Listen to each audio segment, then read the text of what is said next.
Heavy is the head that has to manage all of this.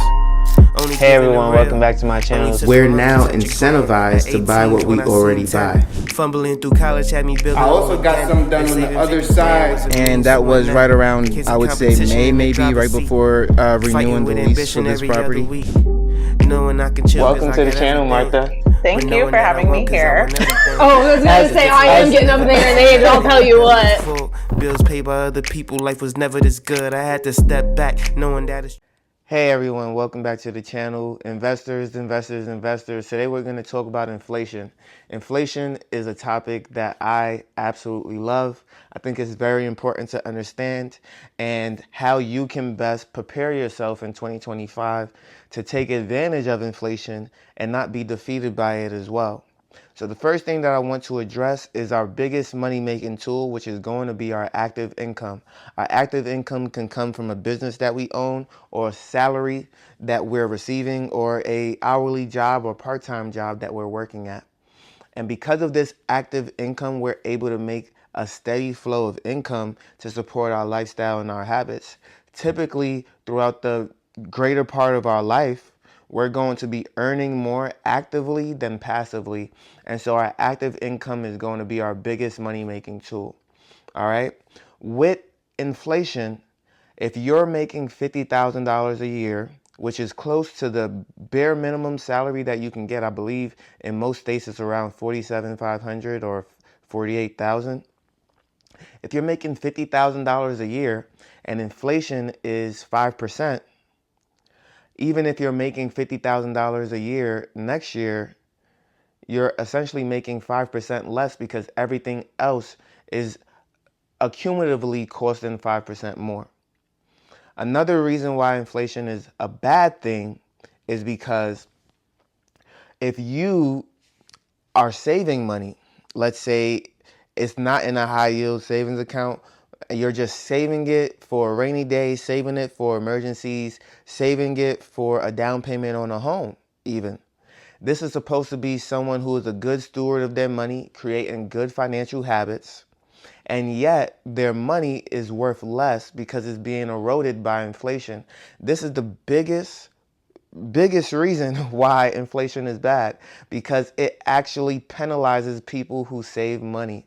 And so when you are not able to save money anymore, you're effectively either going to have to spend it or invest it in order to combat inflation.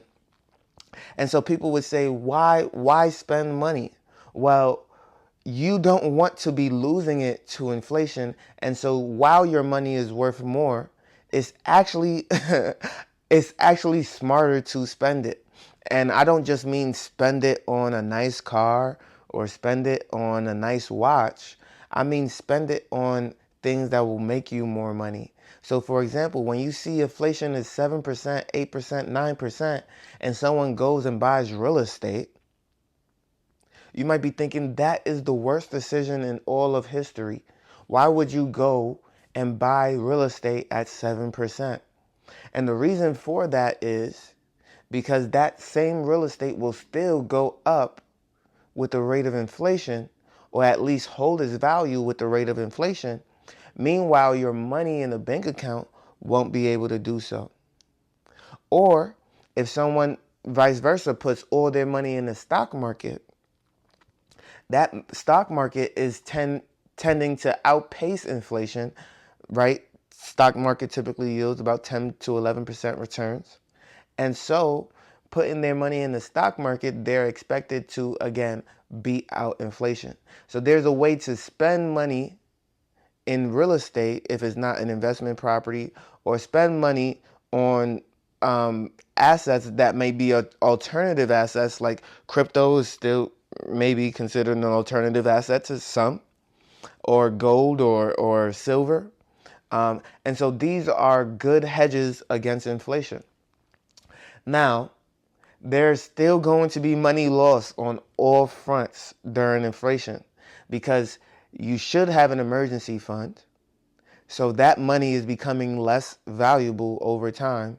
That emergency fund is becoming less valuable over time. And that emergency fund may also need to increase with the rate of inflation because our property taxes may go up, our taxes in general may go up, our housing costs should only go up over time, right? Car maintenance will go up over time. Food costs will go up over time. And so when you're accounting for that for 6 months, a year, or 2 years, however long you like your emergency fund to be, that is going to affect how much cash you need to have on hand. And so inflation is going to eat into that cost, and you have to adjust your income. You have to adjust your funds in order to cover inflation as well. So when people say, oh yeah, I have an emergency fund of $10,000, your emergency fund can't be $10,000 5 years from now. You have to account for inflation. You have to account for your costs going up. You have to account for all these things before you like flat out say, this is my emergency fund, period. Nothing is changing ever. That doesn't make any sense, right? And so you have to account for inflation even in your emergency fund. Now, if we're getting real technical and real advanced, we can even account for inflation in budgeting. So when we start budgeting for the new year, which we're in 2025, we can now say, okay, I expect inflation to do X, Y, and Z. I'm going to try and minimize spending here so that I can increase spending here as inflation continues.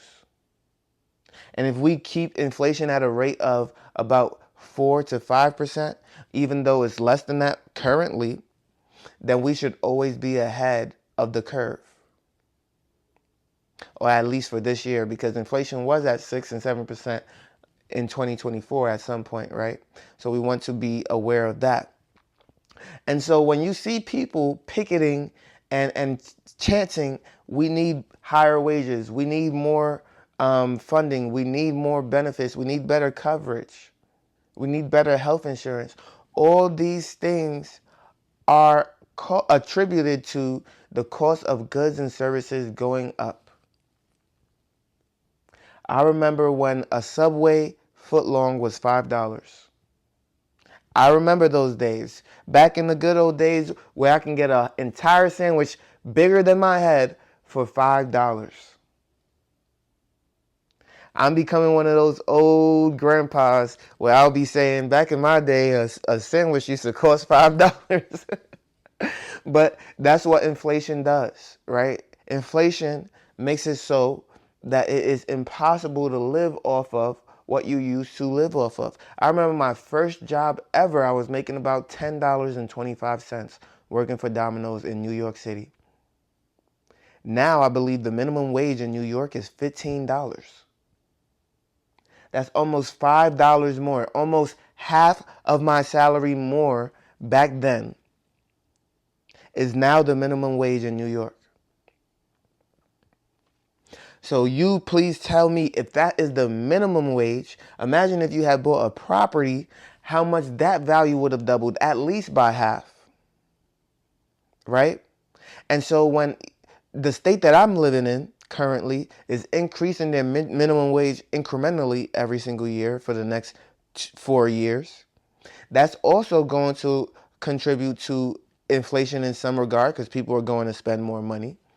And that's also going to contribute to assets going up, like stocks, like bonds, like real estate, like treasuries, like gold and silver, like crypto. And so all these asset classes will go up as minimum wages increase, as people continue to consume for various reasons, whether it be lack of education, whether it be life circumstances, whether it be just a willingness to not cut back on desires. Whatever the case may be, as they continue to consume, inflation will continue to proceed. And so when I said I'm cashing out on my Series I bond because the interest rates are so low, that is going to force me to now have to spend that money.